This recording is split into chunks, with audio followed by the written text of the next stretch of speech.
Do you have any dream tells? You know, things that only happen when you're dreaming that can sort of clue you into the fact that you are dreaming. It's pretty unusual to be aware that you're dreaming, and while dreams will usually feel weird in hindsight when you remember the events that happened, during the dream your brain is kinda just going with the flow. Normalcy is a feeling, and that means it can be hallucinated. Anything can be made to feel completely beneath notice as long as your brain tells you it's not worth questioning. So even the wildest dream shenanigans can be disregarded as just a thing that is happening now, I guess. But one pretty common dream tell is that reading and writing don't really work in dreams. As far as I can tell, the main reason text goes all weird in a dream is because the main rule of dream logic is that as soon as you stop concentrating on something, it'll change. Which means if you're trying to read a book and you want to reread a sentence, perhaps because it said something extremely confusing, it won't say the same thing the second time through. And even through the don't worry about it dream filter, that discontinuity can feel weird. But for me specifically, it's not the reading that gets me, it's typing. I've had multiple dreams at this point where I'm just trying to send someone a text or punch in a password or anything, and it just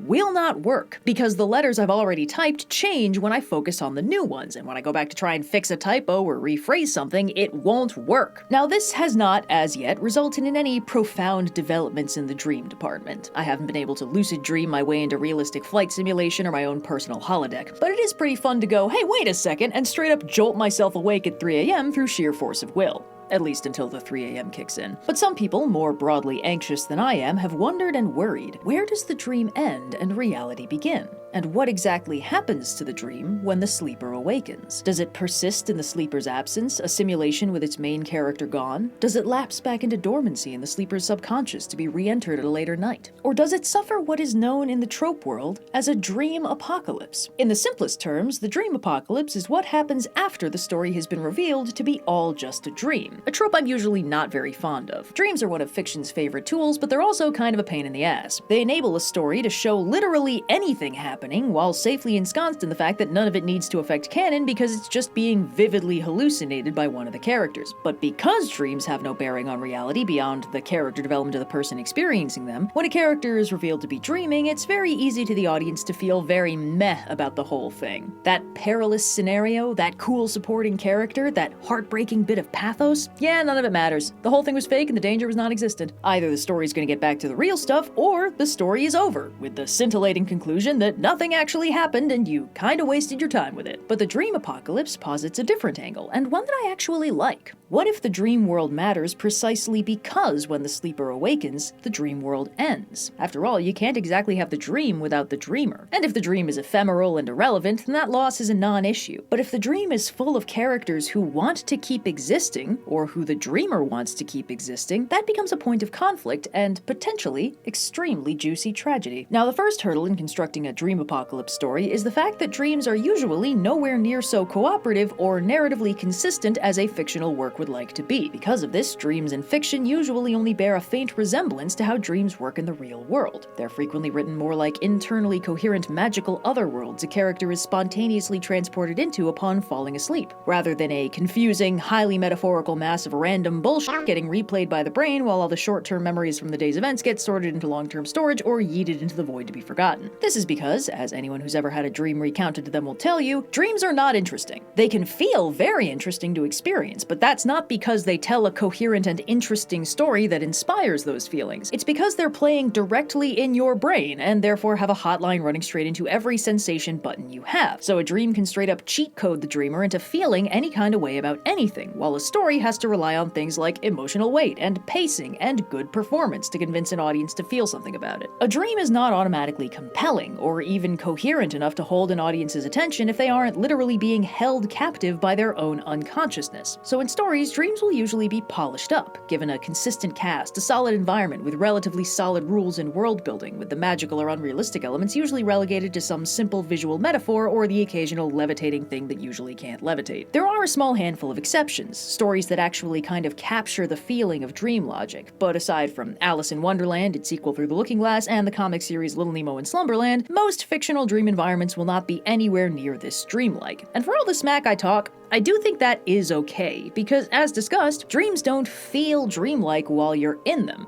They just feel like a thing that's happening. Making a story that actually mirrors the logic of a dream doesn't capture the feeling of being in a dream, because that logic only becomes clear in hindsight. And while the fact that a story set in a dream doesn't have to feel like a dream is one of the things I dislike most about It Was All a Dream stories, because not only do they invalidate literally everything that happened, it also doesn't require the story to in any way have telegraphed this twist by feeling actually dreamlike, and can therefore be used as a cop-out in any story at any time. This is another element that I like when applied to the dream apocalypse, mostly because it increases the angst. If we take a minute to set aside all the dream-specific stuff, the trope of the dream apocalypse is structurally very simple. Here is a world that the character cares about. It has people they like, places they're familiar with, fun times to be had. But if the character leaves, the world is destroyed utterly. Okay, so they won't leave, but that's the problem. They have to. They can't stay forever. They have needs and responsibilities outside of this world, and so they have to sacrifice that world in order to fulfill them. This is some heavy stuff, made bearable only by the fact that the world is a dream, and the tangible cost of waking is not actually killing anyone, it's just making this one character sad. Which is great for writers, because finding the most efficient way to inflict maximum angst on their characters without doing permanent damage is pretty close to the authorial holy grail. Dream apocalypses aren't a super common trope, because they sort of dictate the framing sequence of the entire story they're used in. They can be peppered into an episodic series as a one-off, but a larger scale story kind of has to commit to being front to back all a dream, and focus on making the dreaming character feel as invested as possible in the dream world so they really feel it when they have to wake up. This is because if the story doesn't invest the character strongly in their surroundings, they'll default back to the fact that dreams are not real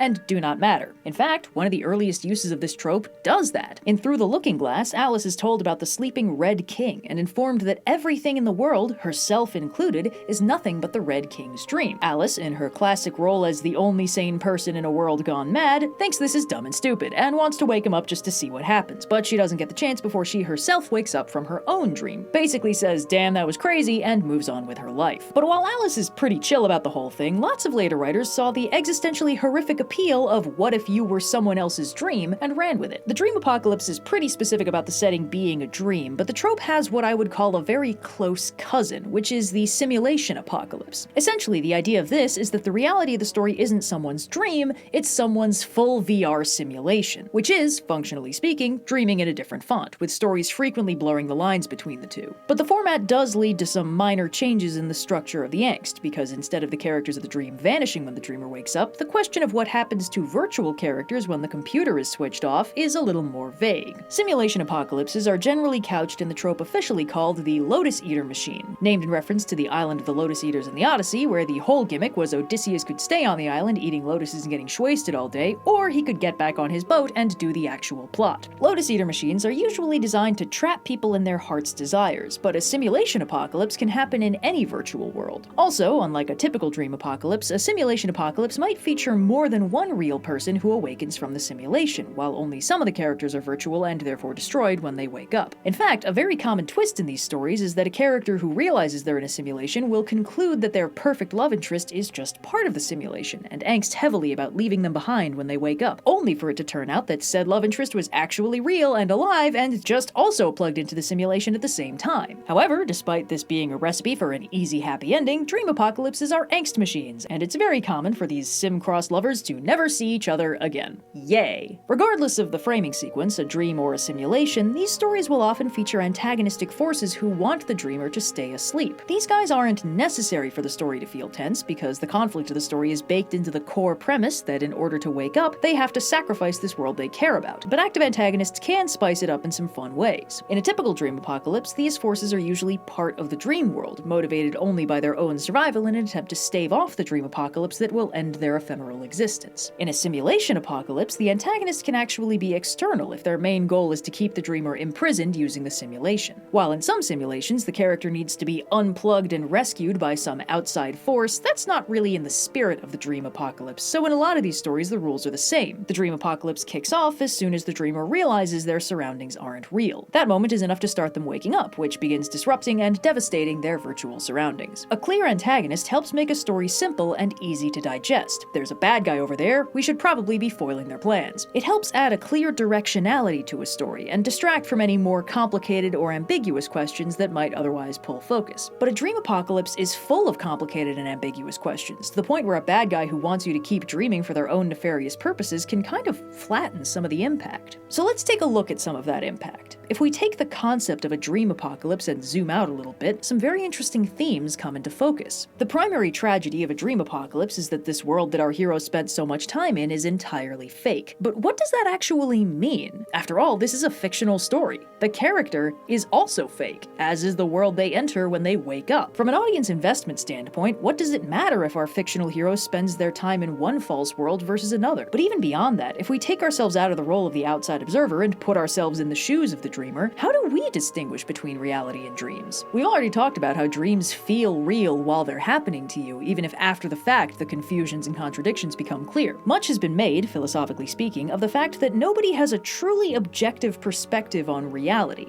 Technically, anything we experience could be a very convincing hallucination, a dream, a delusion. We could just be a brain in a jar hooked up to a drip feed of carefully curated neural stimulus. Reality as we know it could be false, because the only way we can experience it is through demonstrably fallible senses that have a tendency to crap out and hallucinate at the slightest provocation. This whole what if everything is actually a simulation and nothing is really real thing is one of those year one philosophy thought experiments that's functionally a moot point. Because if you decide to act like the world is fake and you're the only real human being in it and everyone else is just a fake NPC or a philosophical zombie or whatever, and you're right, you gain nothing. No cool superpowers, no badass abilities to warp the matrix as you see fit. All you get is the quote-unquote false impression that all these fake NPC zombies think you're a dick. But if you're wrong, and the world is actually real, then acting like a self-absorbed asshole just means you do a tremendous amount of unnecessary harm to people just as real as you are, and then they deservedly kick your ass. If your best play in either situation is still treating everyone else like a human being and trying to live the best and most satisfying life you can, then you may as well assume reality is real and touch some grass about it. But there is a useful consideration at the heart of the thought experiment. If we can't really tell for certain what is and is not tangibly real with our limited suite of imperfect sensory organs, then what actually meaningfully defines the difference between our reality and unreality? If a dream feels like reality, what makes it different from reality? How can we distinguish, and ultimately, how can we choose one over the other? Fortunately, this is a question with very simple real answers. Reality has continuity, causality, and consequences, and things that are real are also real to other people. If a bit of sensory weirdness comes out of nowhere, leaves no lasting mark, and changes or vanishes just as quickly, and if nobody else can tell that it's there, there's a decent chance it's not really there. These kinds of sanity checks are very useful for people who suffer from any kind of hallucination. Reality doesn't tend to completely change out from under you without warning, and with enough POVs to compare, an aggregate approximation of reality can be collectively worked out through the power of teamwork. Things that are real for other people too. And yet, things that are only real to one person can still be important. A hallucination can still be very distressing. A nightmare can really freak you out. A dream can be extremely emotionally impactful. If the things we perceive feel equally real, whether or not they're actually real, it can seem kind of irrelevant to argue what is and isn't factually, tangibly real. If nobody else can perceive it, it might not be physically real, but if it's real to you, does it matter? Who gets to tell you what is and isn't real? So bringing this back to the dream apocalypse, can something matter if it's only real to one person? If the world was never real, what does it matter that it's over? When a world that isn't real ends, what story is actually being told with that? To avoid getting tangled up in semantic knots any more than we already have, let's define two terms: shared reality and internal reality. Shared reality is what most of us agree on and call the real world, but everyone also has an internal reality built up from their memories and thoughts and dreams and the way they make sense of their own path through the universe. What we experience when we move through our day is a blending between our internal reality and our personal experience of that shared reality. The stuff going on in your head is internal reality, but the stuff going on outside of your head can't get into your head without being filtered through your perceptions of it, which are shaped by your internal reality. And because of that, the demarcation between the internal reality and the external shared reality can be kind of impossible to delineate without outside help. Once you experience something in the shared reality, it becomes part of your internal reality once it gets saved as a memory. Memories, dreams, sensations, hallucinations, perception, and imagination live in the internal reality, the things that are real to you, but other people can only be found in the shared reality. reality. And it's only through checking in with those other people that one can readily and reliably distinguish between what's part of their own internal reality versus what's going on in the shared reality. And if we go too long without checking in with anyone, we have a tendency to spiral, falling into our internal reality without anyone else's perspective to help anchor or ground us back into the world everyone else can also see. There's an angle on this model that says only the shared reality matters, because that's the only thing that's solidly real. The internal reality is all distractions from that tangible shared reality that everyone else agrees on. And when we look at the story of the dream apocalypse, it seems to agree, since that's all taking place in the internal reality. Our POV character is functionally trapped in a false world in their internal reality that walls them off from the shared reality that they need to go back to. The dream world might be comfortable or enchanting, but our hero can't stay in it forever. Just because a brain can imagine all kinds of wonderful things doesn't make it a substitute for reality. Our hero has responsibilities to other people, real people who don't flicker out of existence every time they close their eyes. The dream world is only real to the dreamer, and it lacks the cornerstones of reality, continuity and consequences. Things that are done in the dream have no impact outside of it. But does that matter? Well, if all the dreamer cares about is their own comfort,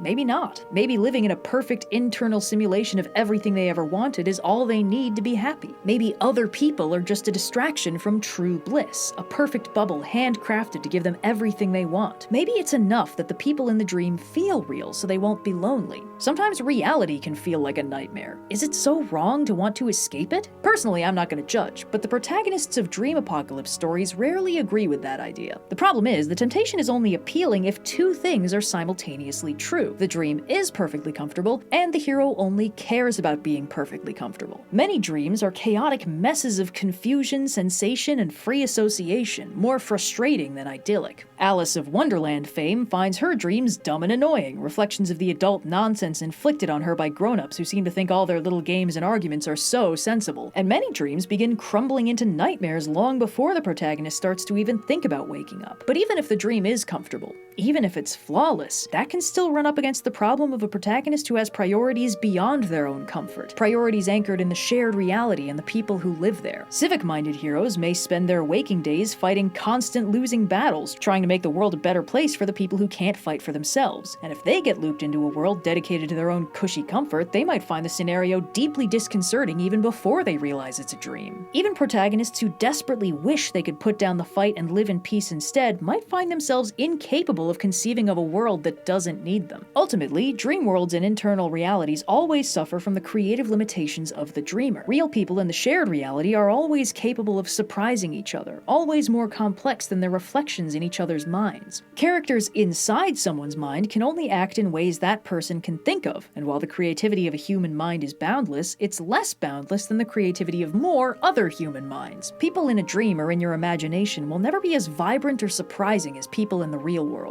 But within the confines of the dream, that doesn't always matter. Maybe it's even comfortable to be surrounded by people who can't surprise you. But the point is, a dream apocalypse occurs because the dream ends, whether that's from the dreamer breaking out or from some other outside force that wakes them. And once the dream has apocalypsed, the question of reality comes back into focus. If the dream wasn't real, why should it hurt that it ended? Well, as discussed, something doesn't need to be real to hurt. Some of the things that hurt us the most aren't real. And while most of us have never been trapped in a highly convincing fantasy world that we were forced to sacrifice, most of us do remember a world that we can never go back to. A person we knew who's gone, a school building that's been renovated or demolished, a friend you haven't seen in decades who will always be 11 years old in your mind. Memories live in the internal reality, divorced from the shared one. After a dream apocalypse, the world that felt so real becomes a memory, a figment that nobody else can perceive or really understand. Even people who experience the same things you do will have a different version of that in their internal reality. You'll never really be able to share it with somebody again. The people in the dream may not have been real, but that doesn't mean you didn't care enough to remember them. All that means is that you can never find them again. What does it mean for a false reality to end? The same thing it means for anything to end. You can never go back, and nobody will ever quite understand what you lost. But even though the pain of loss is very real, so is the world you've returned to.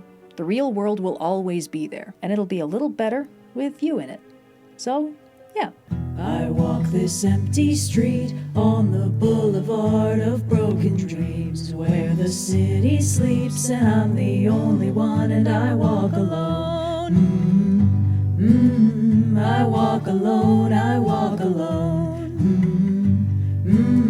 I walk alone, I walk alone. My My shadow's the only one that walks beside me. My shallow heart's the only thing that's beating. Sometimes I wish someone out there will find me. Till then I walk alone.